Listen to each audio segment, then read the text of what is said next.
14 du mois de Av. C'est une date importante dans l'année puisque ce soir, ce sera Tou B'Av, le 15e du mois de Av, qui d'après nos sages est l'un des jours les plus joyeux de toute l'année. Tou B'Av, c'est une fête qui se fête pratiquement pas, on la commémore un petit peu, mais il n'y a pas de rituel spécial ou de pratique particulière, mais c'est un grand jour de l'année. Alors on va un peu expliquer aussi quelque chose d'autre qui est en grand rapport avec ça. Par exemple, cette année, le jour de Tou B'Av, qui ce soir, Shabbat, dans quelques heures, le jour de Tou B'Av, ce soir, va correspondre avec le Shabbat de la Consolation, Shabbat Nachamu. Le Shabbat de la Consolation revient chaque année après le jour de Tisha B'Av, le jour de la consternation, le jour du deuil sur le temple de Jérusalem. Et donc le Shabbat qui suit Tisha B'Av s'appelle toujours Shabbat Nachamu, le Shabbat de la Consolation, qui va être suivi de 7 Shabbats, durant lesquels on lira des lectures de l'Haftarah, des lectures prophétiques, qui nous remontent le moral, qui nous consolent, qui nous montrent l'espoir dans le futur et entrevoir le Mashiach.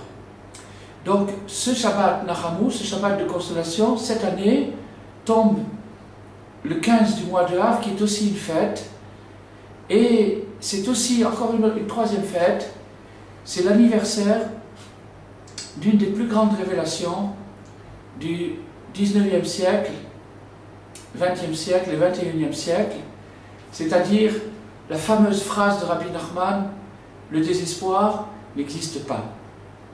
Car Rabbi Nachman a affirmé cette phrase, c'était dans Shabbat Nachamu, le même Shabbat que nous allons fêter ce soir. Comment ça s'est produit? Ça s'est produit que spontanément, des dizaines de chassidim avaient décidé de faire une surprise à Rabbi Nachman et de venir le visiter à Ouman, puisqu'il habitait déjà à Ouman, puisque c'était les derniers mois de sa vie. Ils sont venus le visiter à l'improviste, sans prévenir, et Rabbi Nachman a été surpris de voir toute cette assemblée de chassidim qui viennent lui faire une surprise, le visiter, Shabbat Nachamu, qui n'était pas spécialement un temps de réunion. Rabbi Nachman avait des temps de réunion dans l'année, et le Shabbat Nachamu n'était pas spécialement un temps de réunion. Alors, Rabbi Nachman s'est interrogé, s'est étonné, et il a dit, que font tous ces chassidim ici? Qu'est-ce qu'ils sont venus faire? En général, quand des chassidim viennent chez un rabbi, c'est pour écouter un enseignement. La raison pourquoi on se rend chez le tzaddik, chez le juste, chez le rabbi, c'est pour recevoir un enseignement, une indication, une direction. Et Rabbi Nachman a dit, que font tous ces gens-là ici? Que sont-ils venus chercher chez moi qui ne sait rien du tout? Je ne sais rien du tout, qu'est-ce qu'ils veulent de moi? Qu'est-ce que je peux leur dire? Je ne sais rien du tout. Le Shabbat est rentré. Un peu plus tard, à l'heure du Kiddush, les chassidim étaient autour de la table, il y avait une atmosphère très élevée, et d'un seul coup, Rabbi Nachman a dit, je jure sur le Shabbat Kodesh, sur le Saint Shabbat, que je ne sais rien du tout. Rabbi Nachman est arrivé à cette conviction qu'il ne sait rien du tout. Bon, le repas s'est déroulé avec les chants du Shabbat. Puis, après le repas, comme d'habitude, Rabbi Nachman a commencé à enseigner une Torah, une leçon. Alors il a donné cette leçon, et cette leçon traite de ce sujet qu'il était en train lui-même d'expérimenter à cette occasion, pour ainsi dire, ayant ainsi atteint l'apogée de sa vie, hélas trop courte, il avait maintenant 38 ans et demi, et donc dans quelques mois, il allait quitter ce monde. Et donc son apogée, il atteint ce Shabbat-là, car à la suite de nous dire cette leçon, dans laquelle il explique qu'il arrive parfois que le juste devienne un homme simple, mais tellement simple, le plus simple du monde, d'une simplicité totale. Et quand le juste devient si simple et qu'il se conduit comme un homme ordinaire, un homme du commun, c'est avec ce passage dans son existence que le juste permet à tous les gens simples de la terre de recevoir une énergie spirituelle du trésor des cadeaux gratuits. Il existe un trésor des cadeaux gratuits que Dieu a ménagé au moment de la création du monde pour permettre à tous les gens simples de la terre, tous ceux qui n'ont pas trop les moyens de gagner un degré spirituel, pour leur permettre de survivre, de passer leur crise et de ressortir vainqueurs à la sortie de la crise. Alors, à la suite, quand Rabbi Nachman a fini la leçon, c'est là où il s'est écrié « Ne vous découragez pas, le désespoir n'existe pas ». Donc c'est là où il a dit cette fameuse phrase qui va nous accompagner jusqu'à l'arrivée du Mashiach et qui nous permettra de traverser toutes les difficultés, l'obscurité, l'épaississement que nous subirons afin de préparer nos âmes à la grande révélation messianique. Donc, ça c'est l'anniversaire de Le désespoir n'existe pas, et donc 200 ans à l'avance, l'anniversaire de notre site à l'avance, par anticipation, boncourage.com. Mais le lien qui existe entre ça et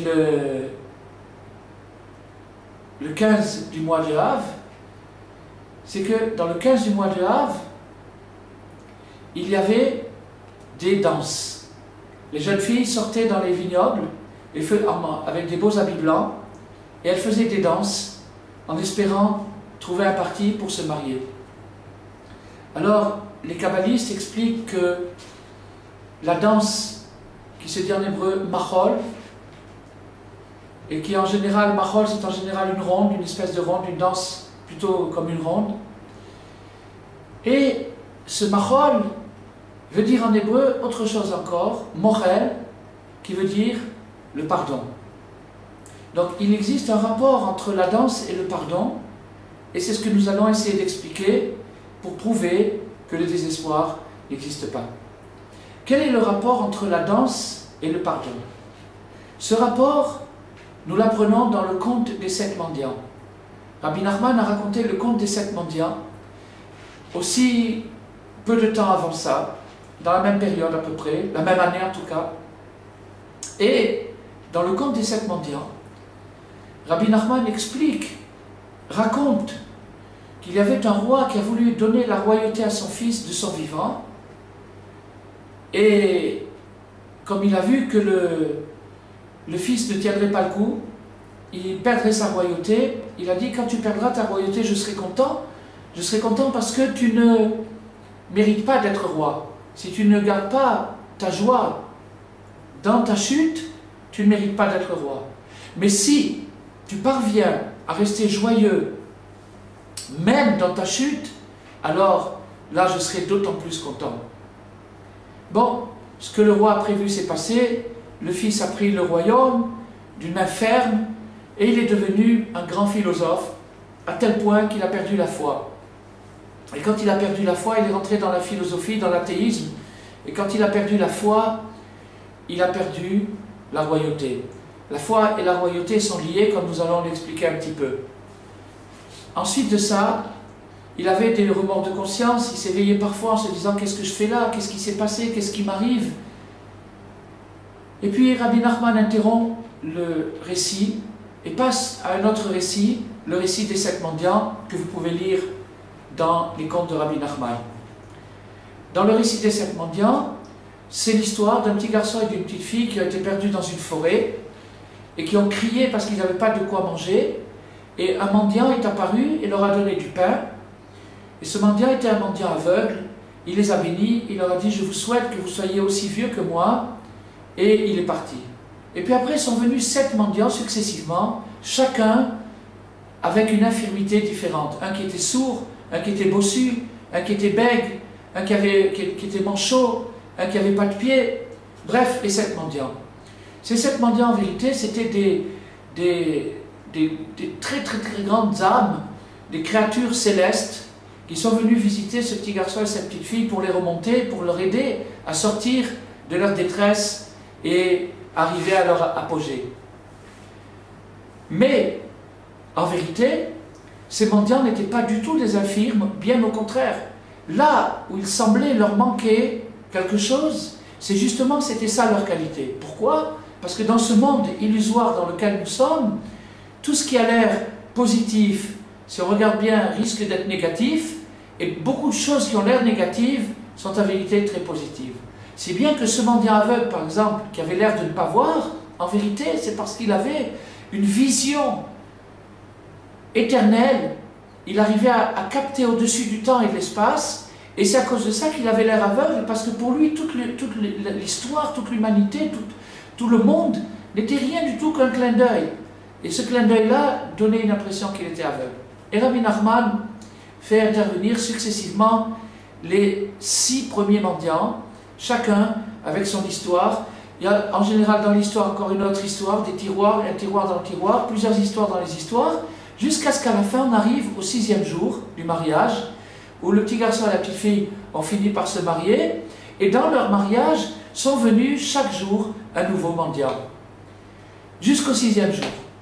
Après le 6e jour, Rabbi Nachman n'a pas raconté. Le 7e mendiant n'est pas encore arrivé. Le 7e mendiant, nous l'attendons, c'est celui qui n'avait pas de pied. Alors, Rabbi Avraham, un des élèves de Rabbi Nachman, a donné un commentaire. Il a dit, si vous regardez bien tous les mendiants, l'un après l'autre, vous allez voir que leurs défauts apparents étaient en vérité leurs qualités. Si nous partons de ce principe, nous arrivons au fait que le mendiant qui n'a pas de pied a en vérité les meilleurs pieds du monde. Qu'est-ce qu'on fait avec les meilleurs pieds du monde? On danse. On danse. Alors, Rabbi Avraham, fils de Rabbi Nachman, nous dit, cette danse, la danse du 7e mendiant, cette danse, c'est elle qui va relever la foi. La foi de qui? La foi du fils du roi qui avait perdu sa royauté. Quel est le lien entre la foi et la royauté? Le lien est très simple. Quand je crois en Dieu, quand je crois en moi, quel est le rapport entre croire en Dieu et croire en soi? Croire en Dieu, c'est croire en soi, et croire en soi, c'est croire en Dieu. Pourquoi? Si je crois, si j'ai confiance, et je suis conscient de la particule divine qu'il y a en moi, ça s'appelle croire en Dieu et croire en soi. Quand je crois en moi, je suis un roi. Qu'est-ce que ça veut dire un roi? Qu'est-ce que c'est qu'un roi juif? Un roi juif, c'est un roi qui fait régner Dieu. Il fait régner Dieu sur lui-même et sur le reste de son entourage, sur les gens qui sont autour de lui. Donc, quelqu'un qui est un roi, c'est quelqu'un qui est soumis et qui fait régner Dieu. Quand je perds la foi, quand je cesse de croire en ma valeur, de croire en le fait que j'ai quelque chose de divin en moi, à ce moment-là, je tombe de ma foi et automatiquement, je tombe de ma royauté. Je cesse de pouvoir me dominer. Je n'arrive plus à me dominer. Si je dis à mes pieds de tourner à droite, ils tournent à gauche. Si je leur dis d'aller devant, ils reculent.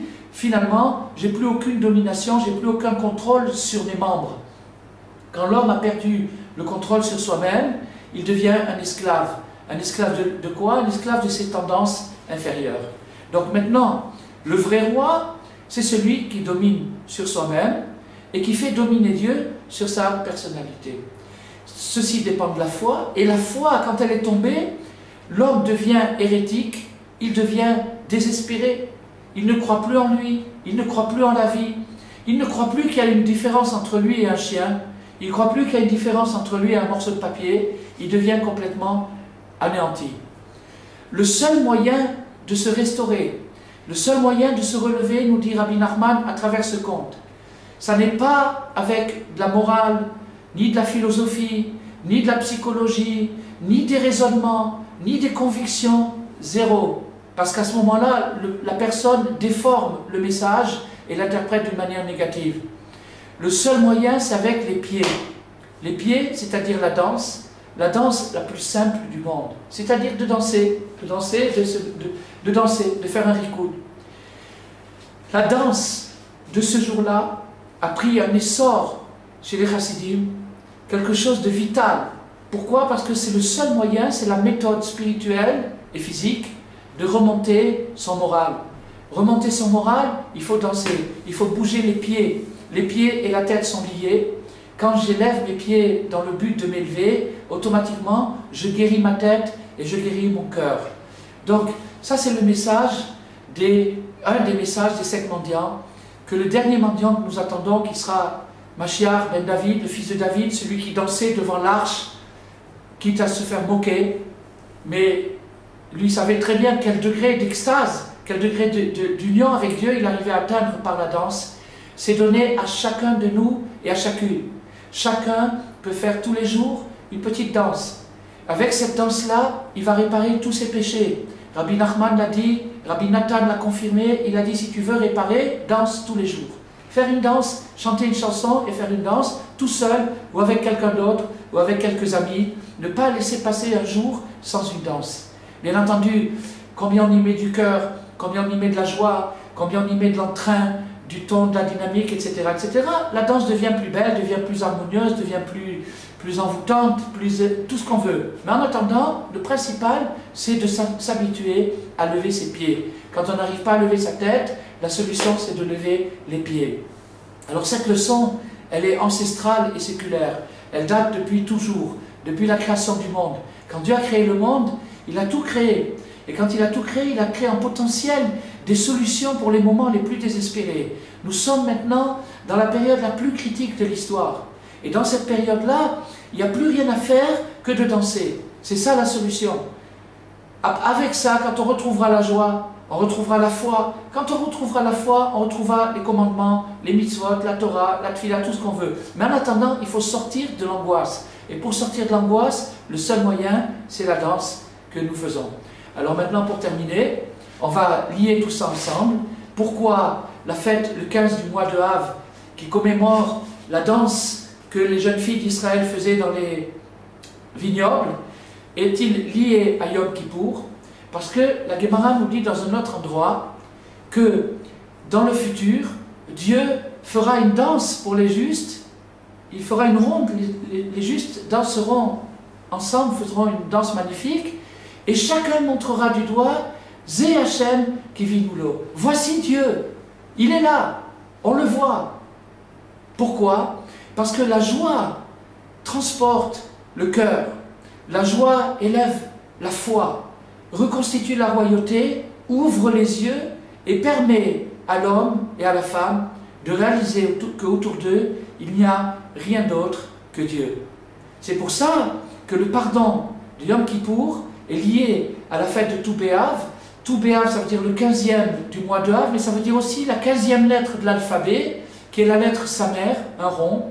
Et ce rond évoque la ronde, et ça évoque aussi les 60 jours qu'il y a entre Tou B'Av et Yom Kippour, pour nous dire, ce soir, Tou B'Av, cette semaine, commence la préparation de la réconciliation. On va se réconcilier avec Dieu jusqu'à ce qu'il nous efface toutes nos fautes, et jusqu'à ce qu'il nous pardonne complètement. Pourquoi? Parce que nous l'aurons retrouvé. Comment va-t-on le retrouver? Comment arriver au pardon? Grâce à la danse, la Mechila, grâce au Mahol.